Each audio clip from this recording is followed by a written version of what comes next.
Namo tassa bhagavato arahato samma sambuddhassa. Namo tassa bhagavato arahato samma sambuddhassa. Namo tassa bhagavato arahato samma sambuddhassa.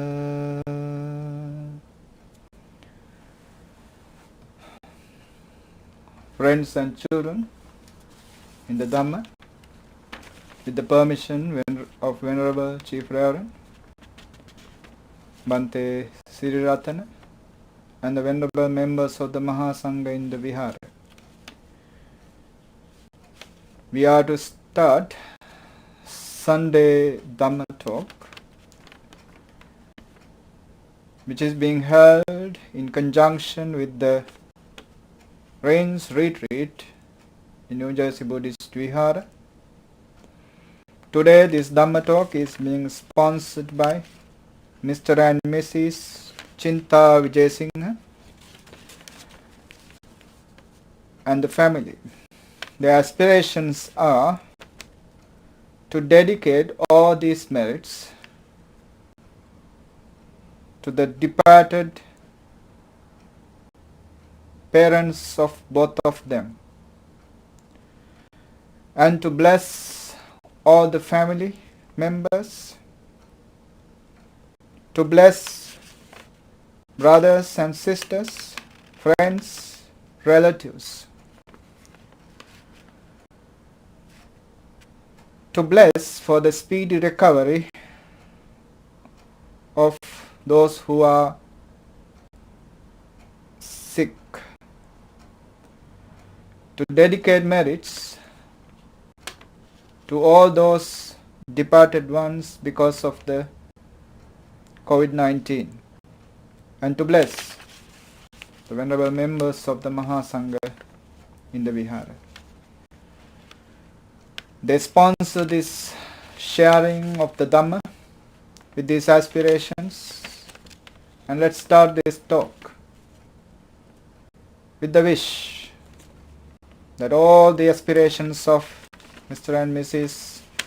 Tusita and Chinta Vijayasinghe be fulfilled with the power of merits that they gain out of this sharing of Dhamma. Today we thought of talking on certain aspects of karma or karma, action which is based on intentions, or the intentional actions are what do we call the karma. And the karma always brings out a result to experience here or hereafter. That is the nature of karma. So the question arises that the result of the karma, are they in the same proportion? The karma and the result, are they in the same proportion? Or whether there is an escape from a karma we have done in the past with the willpower, with our effort in the present. Now in Anguttara Nikaya, Buddha says, if one is to experience or to reap all that one has sown in just proportion, then there is no religious life, no is an opportunity offered for the entire extinction of sorrow. So if the past karma functions like fate in our lives, in the sense that we have no any kind of authority over them, we cannot edit them, we cannot reduce them, then there is no religious life. Also, there is no any attainment to liberation from suffering. There is no any extinction of suffering. So the right way of saying is that what a man reaps is in accordance with his deeds, in accordance with the past karma. We are reaping the results today. It doesn't mean that all what we are experiencing based on karma, but most of the beneficial or non-beneficial, harmful resultants that we are experiencing basically in accordance with our past deeds. Now, if you cannot change them with your willpower, with your conscious efforts, then there cannot be positive stories like Angulimala, Alavaka, Ajasatta, Ashok, Ambapali. These individuals who happen to be living in the negative and unwholesome manner, living in the darkness, with the support of Buddhism and with the interference of the Buddhas, they could come out of the darkness to the light. They could come out from the negative to positive. They changed their entire life pattern, as well as they stopped, they thwart the opportunity for the unwholesome karma, what they did in the past, to give results.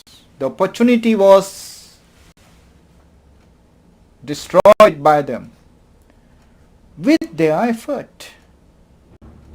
For example, Angulimala, the karma he did, the akusala, unwholesome karma he did, may not have done by anybody among us who is talking and who are listening. May not have done by anyone we know. He killed with his own hands 999 living human beings, fellow humanity. He killed, he murdered. He was like a devil in the guise of a human. A devil disguised as a human. He could kill without any sorrow, without any regret. 999 living beings, human beings. Many families will lost their mothers, fathers, siblings, children because of him. Even killing an ant intentionally can create such a evil, unwholesome energy in you, because for a slight moment, for a small moment, you had the intention to harm, to kill. That intention will bring back evil, unwholesomeness to suffer. With suffering, with misery, they come back. Even killing an ant intentionally is enough for someone to suffer. How about killing a human being? Now this guy killed such a great number. Still, when he met the Buddha, and Buddha asked him, I have stopped. I have stopped. Why can't you? Why don't you stop? I have stopped all the unwholesome, all the evil. Why can't you stop? You are in the same capacity as me. You are with the same ability as me. We are all human beings. We can change ourselves. We are not just beings. We have the opportunity to become. Why can't you become different to now? Why can't you draw a line to this sinful past and start a new life, a new beginning, a new era, a new page?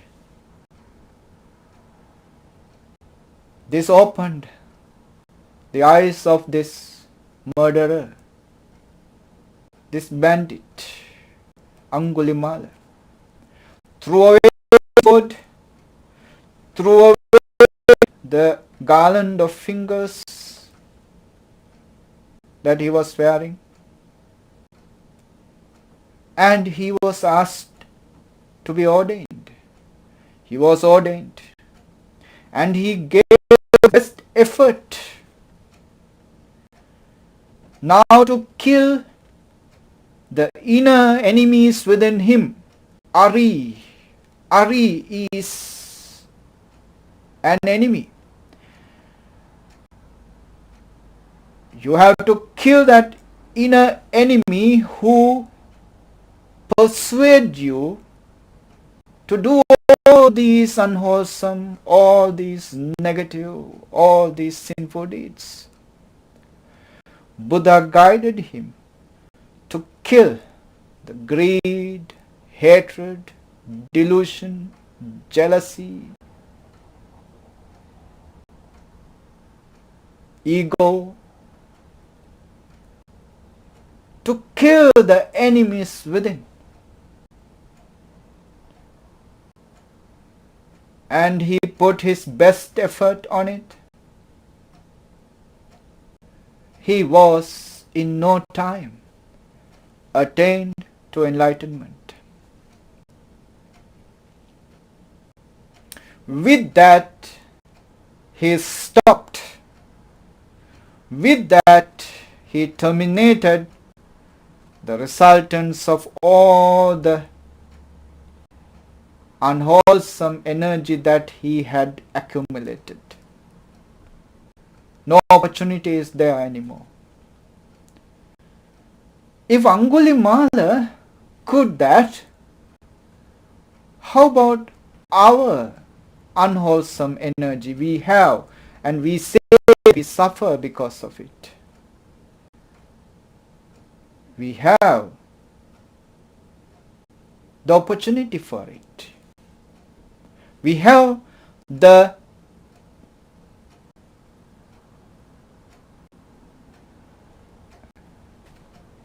ability to do that. The only thing, there must be the will.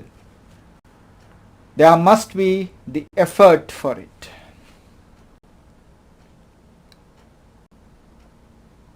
Not only this Angulimala, how about Ashoka, who was born few hundred years after the Buddha? He followed the path of killing. He followed the path of invading the other countries and taking them into his kingdom. Thousands and thousands of innocent people died, imprisoned, tortured, wounded because of his mission.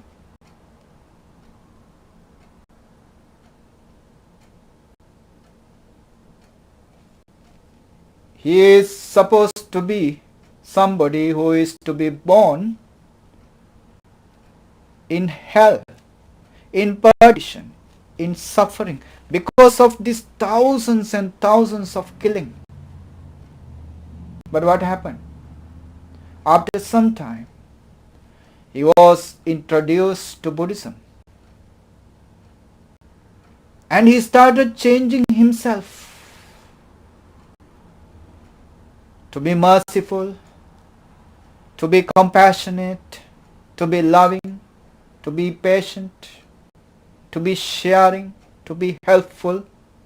He changed himself, transformed himself, and he started supporting the spread of Buddhism with the world. A great patron for Buddhism he was.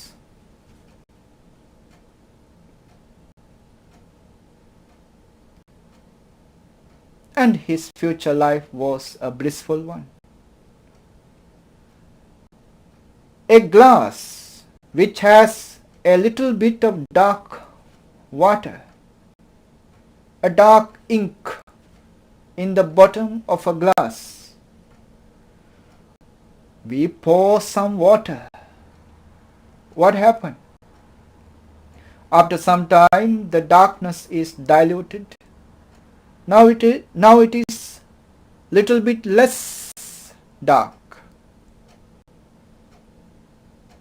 And we continue pour water, pure water into that dark ink. And we can gradually see that darkness is reducing,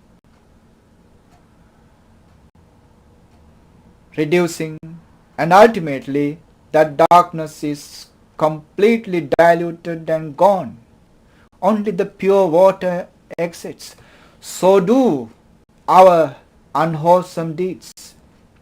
Whatever you have done, whatever we have done as unwholesome in the past are to be diluted with our present karma, present actions. So religiousness is there. Religiousness helps us to cultivate this positive spirituality within us. That positive spirituality is getting stronger and stronger, and one day it will be stronger than the unwholesome energies that we have been carrying with us. And moreover,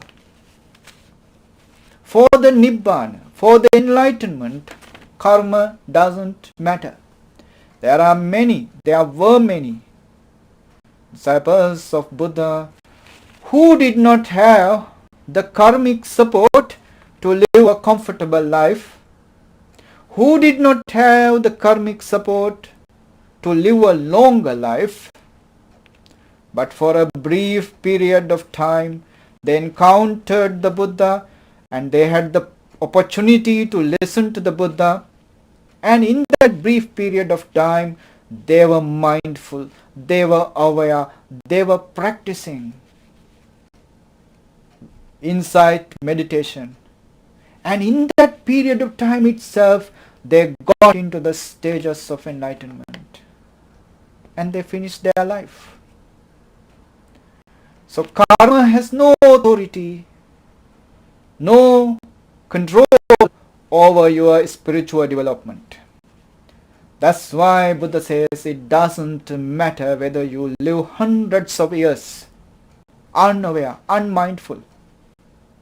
What matters is, even you live 10 years, you live that short, that brief period of time with awareness, with mindfulness. That's what matters. So those individuals who did not have the karmic support to live long, but in their brief period of time, they transformed themselves on the path of Dhamma and they got the benefit. They got the benefit, they achieved certain stages of Nibbana. Another aspect of karma, positive karma, wholesome karma. Wholesome because they yield, they produce wholesome results. You give, you get. We don't get what we haven't given. This is a simple theory. Whatever we get, to things to be happy, things to be unhappy, all things we gain due to the reason of our giving them in the past. Now, what happened if you do a dana, if you do a charity, if you do some charity and you regret later? What will happen?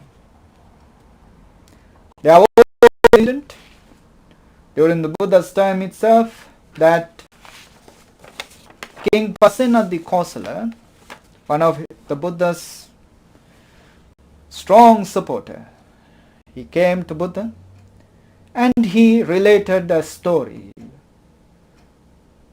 said, Bhagavan, there was this settee, a millionaire in my city. He passed away. I went there. Since he did not have any heir to hand over his wealth, I went there to collect his wealth and bring into my treasury. This is what happened those days.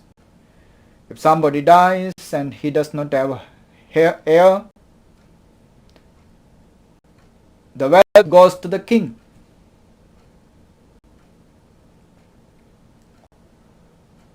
And this monarch, this king, related the life story of this millionaire. He said, Bhagavan, this millionaire, very rich, he was one of the richest individuals in the city, in the country. He could live a lavish, luxurious life. Yet he lived like a beggar. He did not eat delicious food. He did not wear those soft, beautiful clothes. He did not use luxurious materials. He just lived like a beggar in any other place. What is this reason? I felt sorry for him. He could have lived a luxurious life.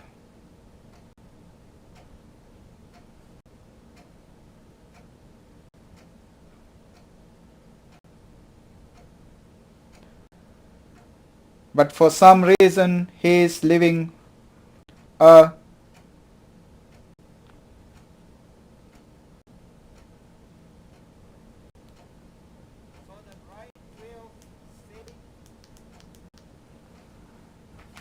he was living a very poor life. Then Buddha explained to him one of his former lives. He was a millionaire again. And one day he gave a dana to a Pacheka Buddha, a private Buddha. And after giving the dana, instead of feeling joyful about it, instead of being happy about it, he regretted about it.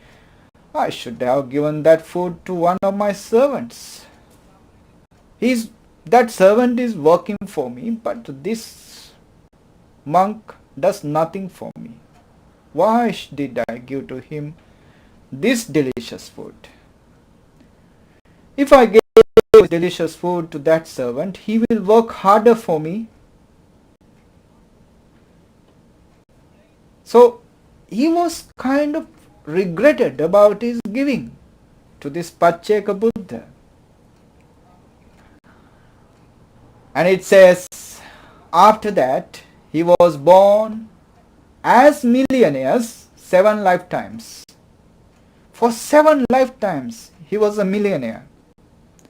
In all those lifetimes, the same thing. He did not enjoy. He did not have the will or the happiness to enjoy what he got. So the reason is this: you give, you get. And after the giving, if you start regretting about it, you are diminishing your karma, diminishing the power of the karma. And because of your giving, you will get. Nobody can stop it. Because you gave them to get it. But to enjoy what you got will not happen if you regret about it. If you had been regretting about whatever you gave,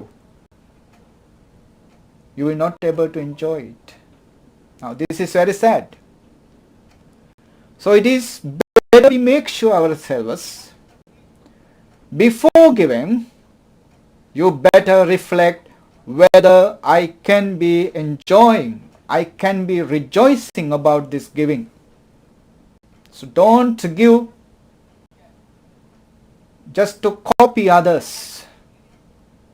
Or so and so was giving this and this, this and that.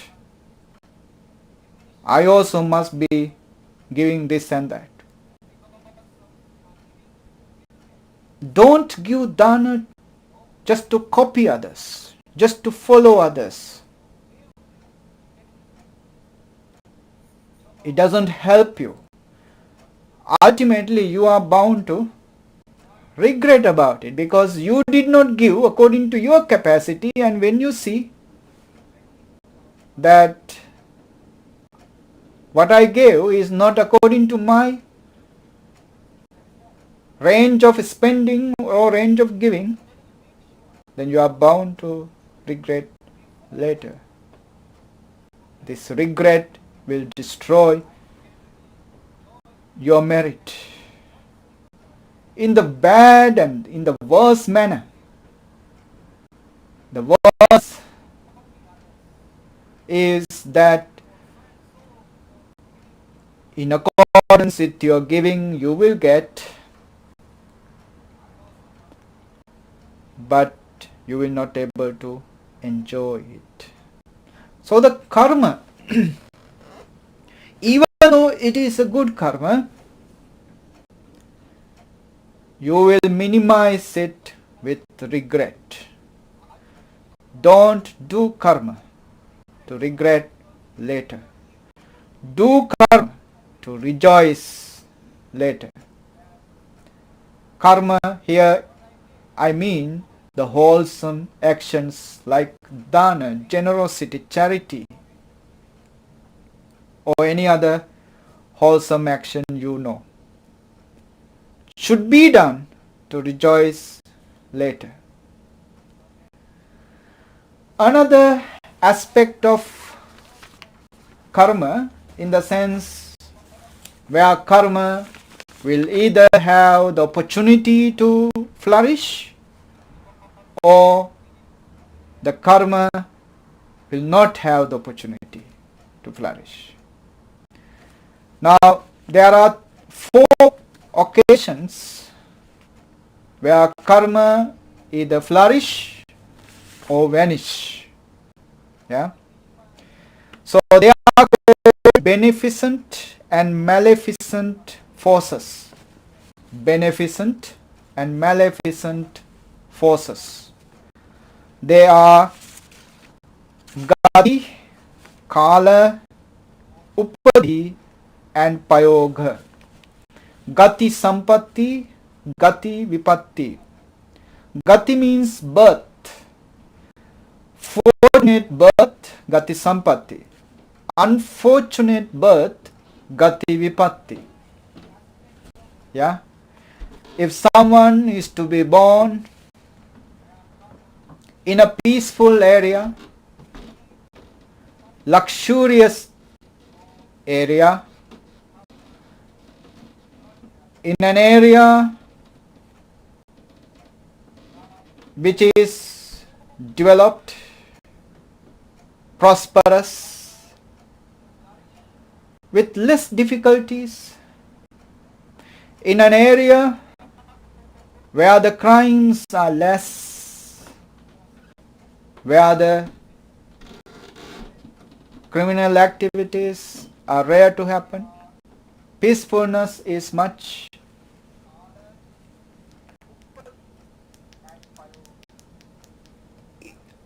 If somebody is born to be in those kind of areas, naturally the opportunity is not there for the unwholesome results to, or the resultants of the unwholesome karma to surface. Opportunity must be given to them. Otherwise karma has no power. And if somebody is born to parents who are virtuous, who are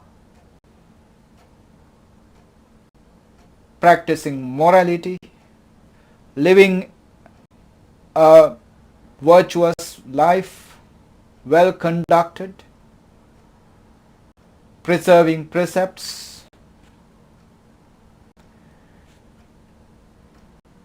naturally this child will follow the examples of the parents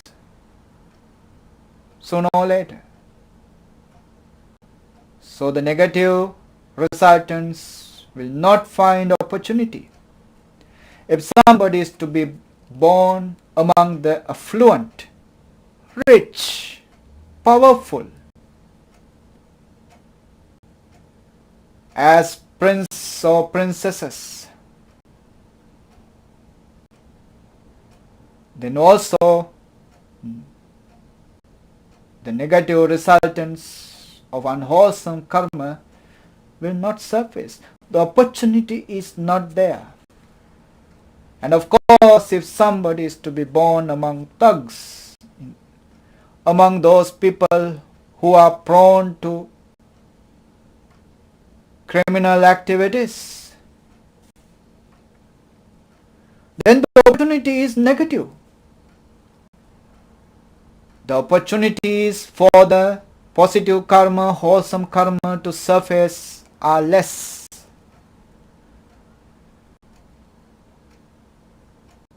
The environment itself negative. His upbringing is negative. His way of thinking is negative. He doesn't know compassion, love, patience. He knows getting angry.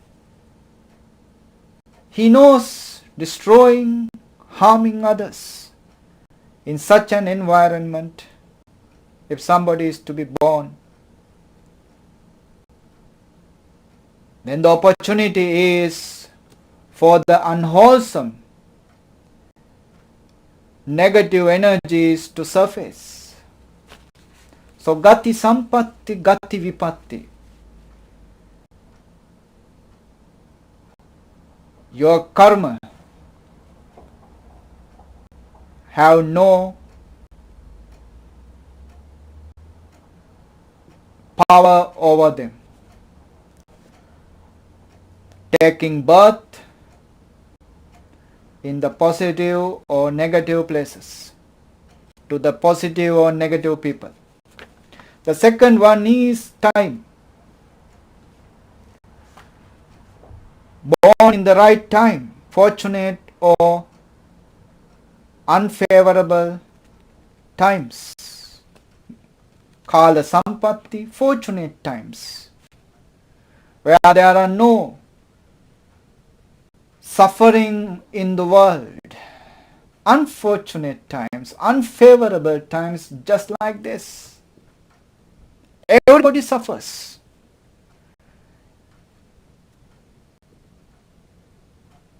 Poor as well as rich, powerful as well as weak, young, old, everybody suffers in these unfavorable times. And these times, like this pandemic, have given the opportunity for the unwholesome karma to surface.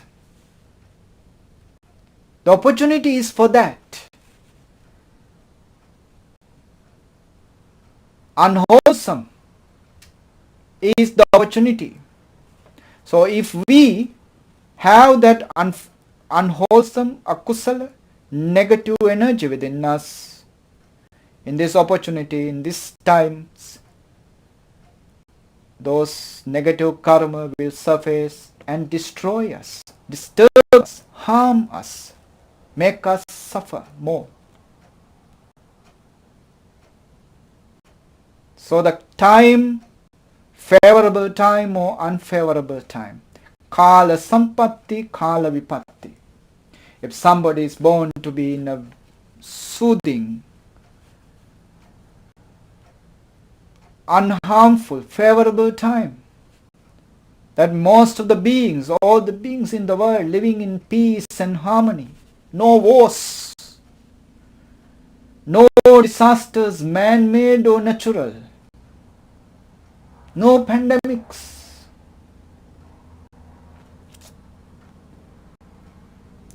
In such a time, such a favorable times, the opportunity is less for the unwholesome energy to surface. Wholesome karmas, the energy of the wholesome karma we have gathered, are surfacing. The third one is personality or appearance, upadi sampatti. Upadi sampatti. Though someone is to be born in a poor family, handsome man or a beautiful girl, because of their appearance, the personality support them to come up, get out from that unfortunate miserable state to a better, higher, luxurious, prosperous level. They come up. Opportunities are higher for them to come up from that misery. So the Upadi Sampatti brings that person from the lower level to higher level. Though initially he started his life in a humble level, in a lower level, with his attracting appearance, he come on to the higher levels. Upadi Sampatti, favorable appearance. Then the unfavorable appearance, ugliness. If somebody is born in a family of a king, a royal family, but by birth he becomes a cripple, a blind, a deaf, a mute, or ugly, then that person will not have, though he might be the next in line to the throne, he may not have the opportunity to become the king or the queen. He may not succeed in that. Upadi Vipatti. Though the external environment is there for him to be succeed, yet his appearance is destroying him.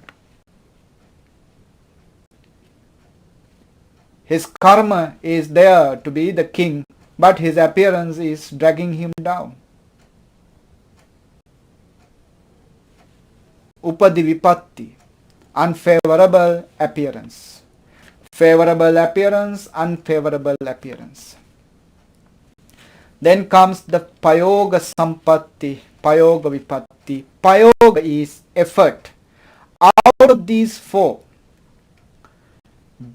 Gati, birth, Sampatti, Vipatti, favorable birth, unfavorable birth.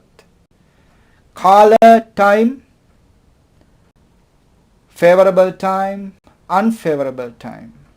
Personality or appearance, favorable appearance, unfavorable appearance. The last one. These three above, birth, time, personality, you may not have control over them. You may not have authority over them. But the last one, the effort, you have no excuse. It makes nobody is to it makes nobody has any excuse to escape and say, this is my karma, I have nothing to do with it. Yeah. You have your responsibility because of this payoga, the effort. With the effort, if the time is wrong, you can change your approach to your business. These days, many people are suffering basically because they cannot live the way they were living before the pandemic. They are not capable of living as they were living before.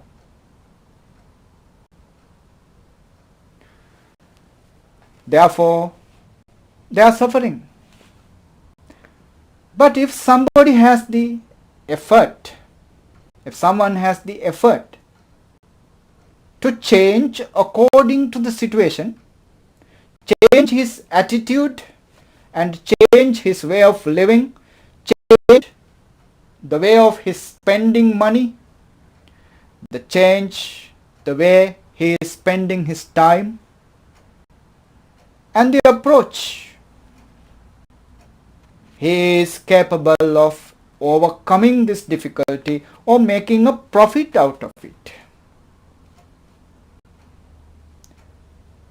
And there are people like that. I have heard one pilot, a captain who fly the planes, due to the pandemic, since he lost his job, he started making tea and selling tea to the people. His making of tea and offering to the people, selling to the people, the passengers, the people who are on the roads. This happened in Sri Lanka.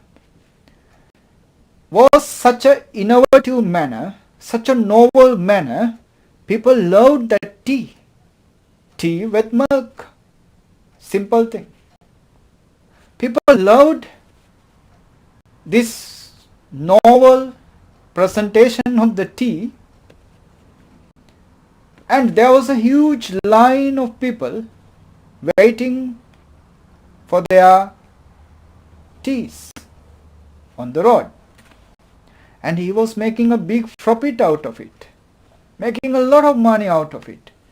And now he has opened few stores, few tea shops, and making a franchise out of it. A pilot became a tea maker and make lot of money, I think better than his normal job, normal salary as a pilot. These are the people who have this payoga, the effort, no matter how bad the condition is. You change according to the condition and see the opportunity and make use of that opportunity. That payoga, the effort must be there. Just not lamenting, oh, this is bad time, we are suffering.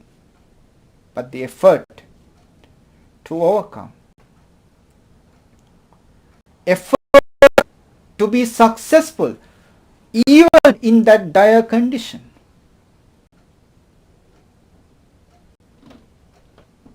Karma has no effect on these people who have this effort. If the condition, if the environment you are living in is so bad, if the people who are around you is so bad, why hanging around them anymore? You must have that iron in you, the courage in you. Get out of them, to get rid of them, to go away from them.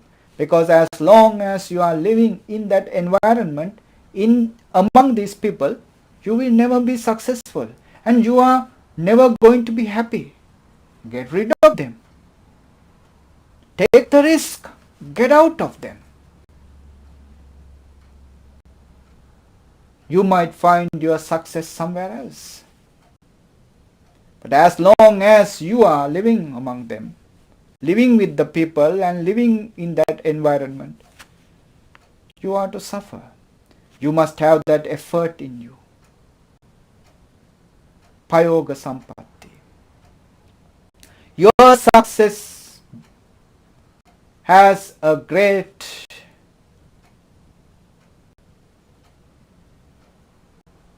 impact. I mean, a great support from your own effort. The people who have this kind of iron in them, the effort in them, they never complain about their karma. They use that karma. they used any opportunity to succeed.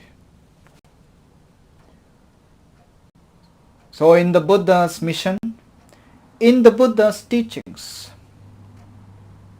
and in his vision, karma is not that significant. Karma is there, yes, what we are experiencing today,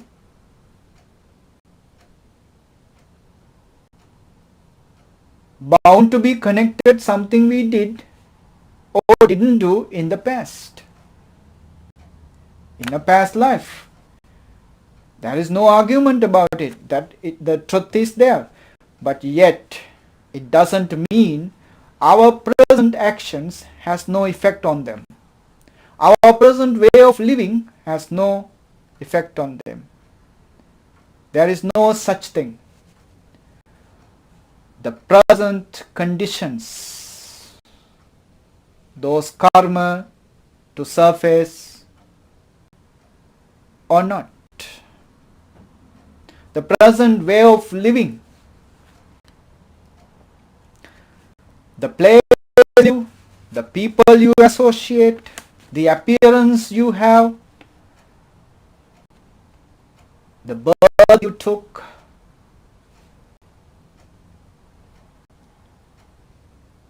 and the time you live,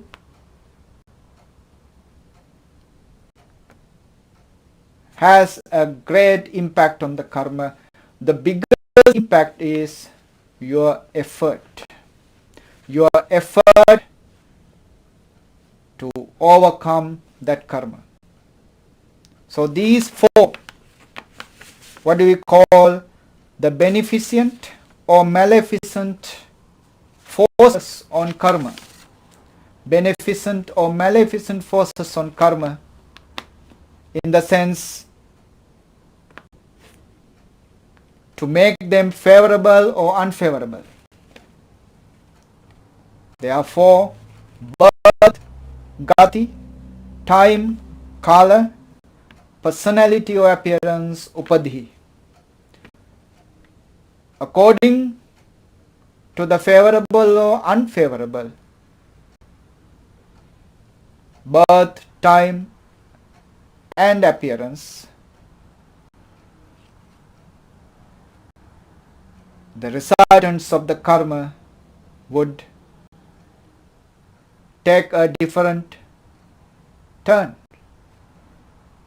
Yeah.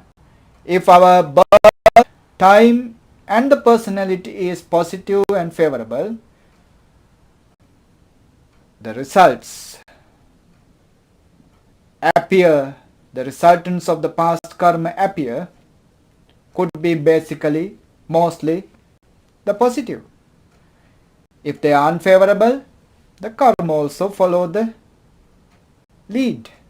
They appear in the form of unwholesome. And the last one is the most important one, payoga, the effort. In this effort, if you make your effort is strong, the strength of your effort has a great impact on the way the karma has the authority over you. Yeah.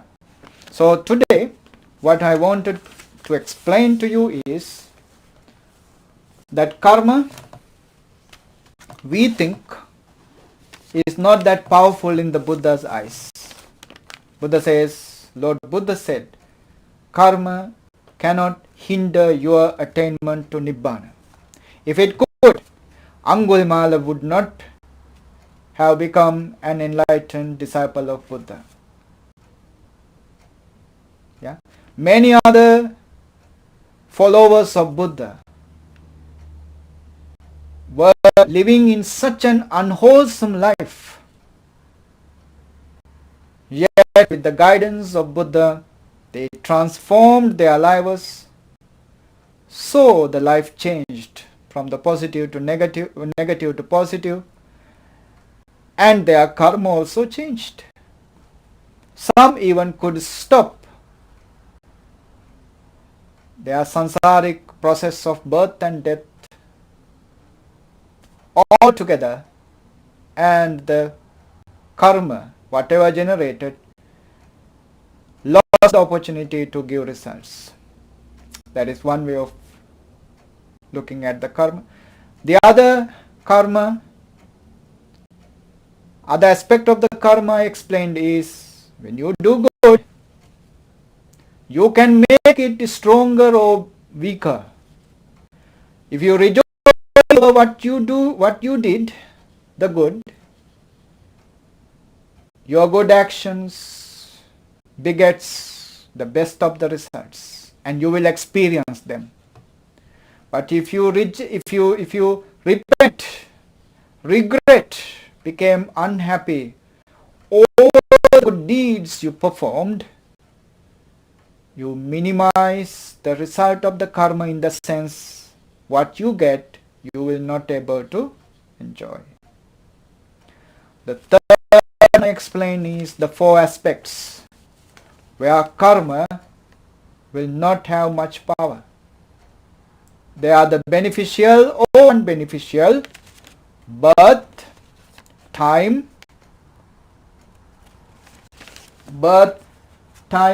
appearance, and the effort. These four aspects of the life, beneficial or unbeneficial, will either increase your wholesome, meritorious karmic results of your past, or they will increase unwholesome, demeritorious karmic results.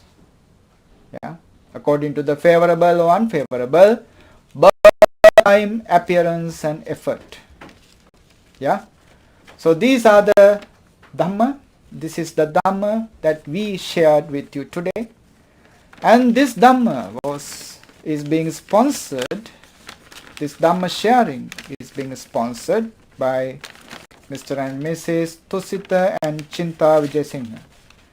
May I repeat their aspirations? They aspire to share all these merits together with their beloved parents, both of their beloved parents who have been passed away. To share with those beloved departed parents, and to bless all the family members, to bless brothers and sisters, friends and relatives, and to bless all those, and to bless for the speedy recovery for those who are sick and bedridden, and to dedicate these merits to all those departed ones due to pandemic, and to bless all the Sangha members in the Vihara, including Nayaka Hamuduru and the rest of the monks. So with these aspirations, they shared this Dhamma with all of you, and let's share these merits together with the departed ones of Vijayasinghe family, and also the departed ones of all the people who are listening to this Dhamma. Let's share these meritorious deeds together with our ancestors, forefathers, friends and relatives, wherever they are, however they are. May they be rejoiced with these merits. May their present existences become blissful, happy and peaceful. With these aspirations, let's share these merits with our departed ones. Idamme ñātinam hotu sukhita hontu ñātayo. Idang me ñātinam hotu sukhita hontu ñātayo. Idang me ñātinam hotu Sukhita hontu ñātayo. May all the devas, your guardian deities, be rejoiced with these merits. May their assistance, protections and guidance be with you all to live these lives peacefully, happily and blissfully. May the devas be rejoiced with these merits. Akasatta ca bummatta deva naga mahiddika punyantang anumoditva chirang rakkantu loka sasanam. Akasatta ca bummatta deva naga mahiddika punyantang anumoditva chirang rakkantu loka sasanam. Akasatta ca bummatta deva naga mahiddika punyantang anumoditva chirang rakkantu loka sasanam. A blessing for you all. Dukkharoga bhayavera soka sabbe upaddava nekantaraya pi vinassantu ca tejasa jaya siddhi dhanam labham satti bhagyam sukham balang siriyayu ca vanno ca bhogam buddhi ca yasava satavassa ca ayu ca jiva siddhi bhavantu te. Ayurarogya sampatti sagga sampatti mevacha ato nibbana sampatti iminate saminjatu. Sadhu.